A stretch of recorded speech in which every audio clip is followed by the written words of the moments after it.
Erik Lehmkuhle, a US-based senior journalist, is joining us from Georgia.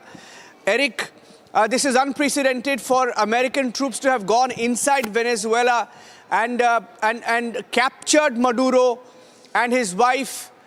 Do you have any updates? What is the American media reporting? Do we have details on where he was taken, where he's being kept, and what's coming up next? As of right now, we are not seeing an exact location to where the former president was taken. As things develop, hopefully we will get more details as to where they took him. With him being held to stand trial, I would assume that he's going to be in a federal facility being detained as of right now. The unprecedented is the correct word. We're not used to seeing these quick and swift operations from our military and from our president. We're used to seeing these long drawn out events. And as President Trump has been warning Maduro for several weeks now to make a decision, and he refused. And this is what President Trump does. We're seeing swift action, just like we did with Iran and the nuclear facilities that we took out. So it's a very different scenario, and swift. Yes, Erik, there are some reports of some of the congressmen saying they've spoken to Rubio, for example, Marco Rubio, and that he would stand trial. What would the charges in that case be on this on Maduro? What are the charges against him?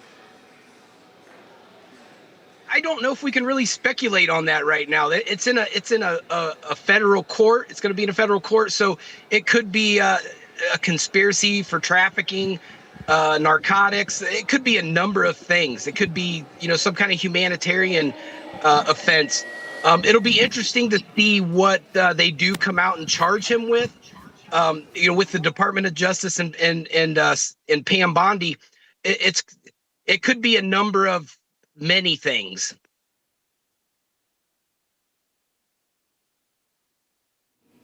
All right, so we are getting the latest updates in this story, and we are being joined by guests. In fact, we also had a statement that came in from the Venezuelan defense staff. The Venezuelan defense chief gave out a statement, and we also now have a word coming in from the Venezuelan vice president. We have the different reactions coming in. Germany's responded, Russia's responded. So we'll go across to the different reactions coming in, Erik. And I'm just telling you how each nation is responding. Russia has urged UN Security Council following US aggression against Venezuela. Russian Foreign Ministry has said that ideologized hostility has prevailed over pragmatism and willingness to build relations of trust. That's how Russia is responding. Germany is saying that they're watching the Venezuelan situation with great concern. They're in close contact with the embassy in Caracas. Crisis team will meet later today. Italian foreign minister saying they're monitoring the situation in Venezuela with particular attention to the Italian community. Prime Minister Meloni constantly informed. We have the videos. I'd like to play out the videos, ladies and gentlemen. When the story first broke of the attacks in Venezuela, here are the different videos that came in. I'd like to play out each of these videos one by one.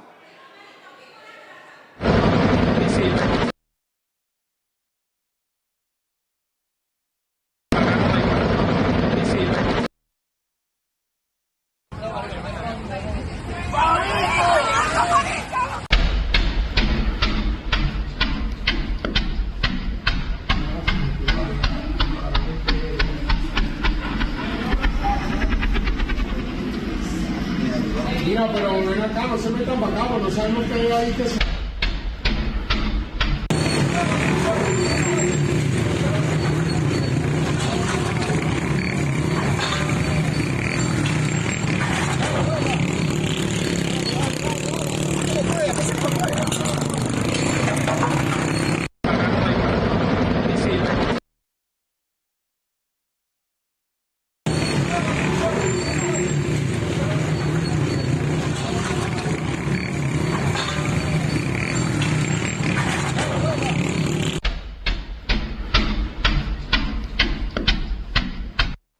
Colonel Rajiv Bagga also joining us on the broadcast right now, getting in another video which we will play out in just a bit.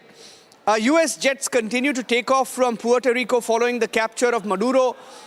We only saw the pictures that came in from Caracas in Venezuela, but we are hearing that there were multiple strikes. We don't know what the specific charges are, but Donald Trump is going to address a news conference that's coming up 9:30 p.m. India time.